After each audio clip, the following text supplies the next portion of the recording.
تین نشانیاں بیان کی، وہ منافق عملی ہے، یعنی جو کلمہ پڑھتا ہے، جس کے دل میں بھی ایمان ہے لیکن اس کے عمل سے ایمان کا اور اسلام کا اظہار نہیں ہو رہا ہے۔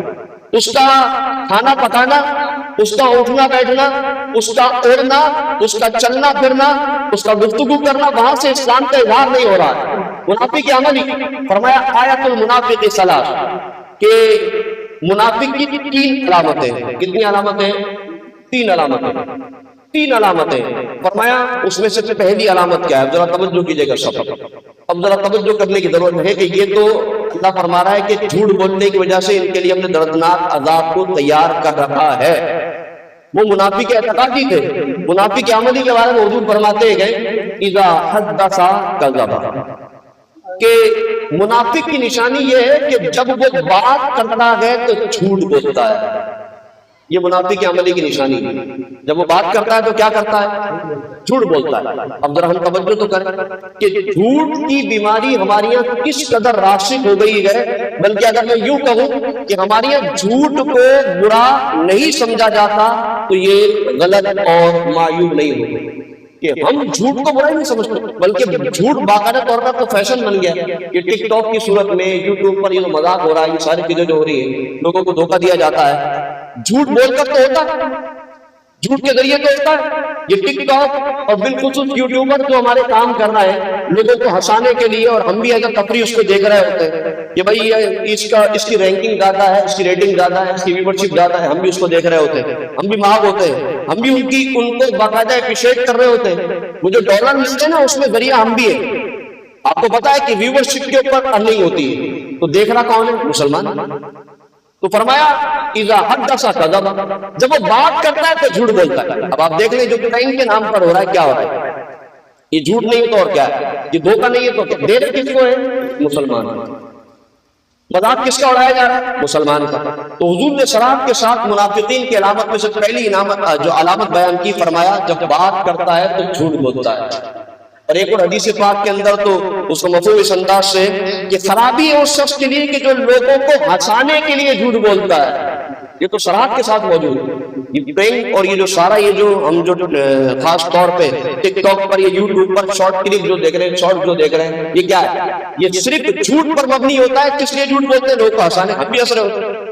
فارغ وقت میں ہمارا کام یہی ہے تو گیم کھیلتے ہیں معذرت کے ساتھ۔ بلکہ میں ایک بات یہاں تذکرہ کروں آپ سے، اور بڑی شرم کی بات ہے ویسے تو یہ، لیکن حیرت کی بات بھی، ایک مرتبہ ایک مسجد میں ابھی حالیہ تقریباً 2 مہینے پہلے کی بات ہے، ایک مسجد، مشہور مسجد، نام لوں گا تو پہچان جائیں گے آپ، تو وہاں ایک لائن لگی ہوئی تھی تعویذات کے لیے۔ نماز کے بعد میں مسجد کے اندر جب آفس سے آ رہا تھا تو داخل ہوا، ایک کام تھا وہاں، تو میں نے دیکھا کہ وہاں ایک لائن لگی ہوئی بڑی سی، کمرے کے باہر لائن لگی ہوئی تھی۔ میں نے پوچھا بھائی کس کی لائن ہے؟ تو انہوں نے کہا یہ تعویذات کی لائن ہے۔ توجہ کیجئے گا ذرا، کس کی لائن ہے؟ تعویذات کی لائن ہے۔ کس کی لائن ہے؟ تعویذات کی لائن ہے۔ واللہ کی لٹرلی جب میں آگے بڑھا پوچھنے کے لیے دیکھ رہا تھا تو میں نے دیکھا کہ اس لائن میں جو مسجد کے اندر لگی ہوئی تھی، تعویذات کے لیے لگا دی لائن، میں نے خود اپنی نگاہوں سے دیکھا کہ ایک بندہ اس لائن میں بھی بیٹھ کے موبائل کے اندر جو گیم کھیل رہا تھا، گیم کھیل رہا تھا۔ اس کو یہ اندازہ نہیں ہے کہ وہ آیا کس کا روحانی علاج کے لیے آیا، پہلی بات، اور دوسرا مسجد میں بیٹھا ہے۔ لیکن ہمارا یہ تمیز ہی ختم ہو گئی ہے کہ ہم موبائل کا استعمال کس انداز سے کر رہے ہیں کہ اپنے ٹائم کو ضائع کرنے کے لیے فارغ وقت کو صرف ہم موبائل پہ ضائع کر رہے ہیں۔ تو فرمایا کہ پہلی نشانی منافق کی یہ ہے کہ جب بات کرتا ہے تو جھوٹ بولتا ہے۔ اور دوسری بھی ذرا دیکھیے گا مسلمانوں میں کس قدر بڑھتی جا رہی ہے۔ فرمایا کہ جب وعدہ کرتا ہے تو وعدہ خلافی کرتا ہے۔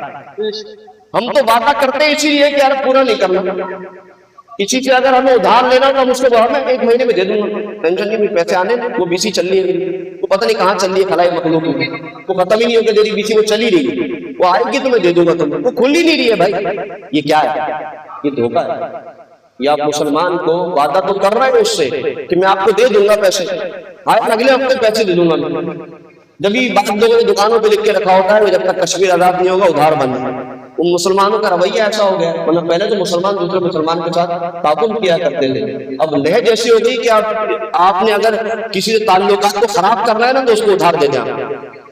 اگر آپ سمجھتے ہیں کہ کوئی جن کی طرح غائب ہو جائے نا تو آپ ادھار دے دیں، تو ملے گا ہی نہیں آپ کو، آپ پریشان ہو جائیں گے۔ تو یہ بھی ہمارے یہاں بہت کثرت سے پایا جا رہا ہے کہ ہم وعدہ خلافی کرتے ہیں، ہم وعدہ کرتے ہیں، اسی لیے ذہن میں یہی ہوتا ہے ابھی وقت نکالنا ہے یار، بس جانے دو، دھوکہ کس کو دے رہے ہیں؟ اللہ و رسول۔ ممکن ہے کہ اس وقت آپ کا کام نکل جائے، لیکن حضور نے فرمایا یہ منافق ہے۔ منافق کی نشانی ہے کہ وہ وعدہ کرتا ہے تو وعدہ خلافی کرتا ہے۔ اور آخری بات یہ بھی ہمارے یہاں بہت زیادہ پائی جاتی ہے، فرمایا جب اس کے پاس امانت رکھوائی جائے تو خیانت کرتا ہے۔ امانت پر خالی بات کریں تو شاید 2 گھنٹے لگیں گے، خالی امانت پر۔ امانت کا مفہوم ہم یہ سمجھتے ہیں کہ کسی نے پیسے دیے نا، وہ رکھ لیے ہم نے، یہ امانت ہے، واپس کر دی، اس کی لوٹا دی، خالی یہ امانت نہیں ہے۔ امانت کسی نے جو یہ کہہ کر بات کہی ہے نا کہ یار کسی کو بتانا نہیں، یہ بھی امانت ہے۔ یہ جو منصب ہمارے پاس ہے، یہ جو عہدہ ہمیں اللہ نے دیا ہے، جو جس بھی پوسٹ پر ہے، جس بھی پوسٹ پر ہے، یہ امانت ہے۔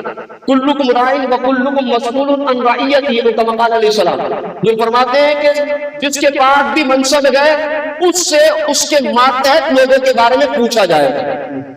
تو یہ جو منصب ہمارے پاس ہے، چاہے آفس میں ہو چاہے کہیں پر بھی ہو، گھر میں جو منصب ہمارے پاس ہے، والد ہونے کا جو منصب ہمارے پاس ہے نا، اس کے بارے میں پوچھا جائے گا، اس کا حساب دینا ہوگا ہمارے پاس۔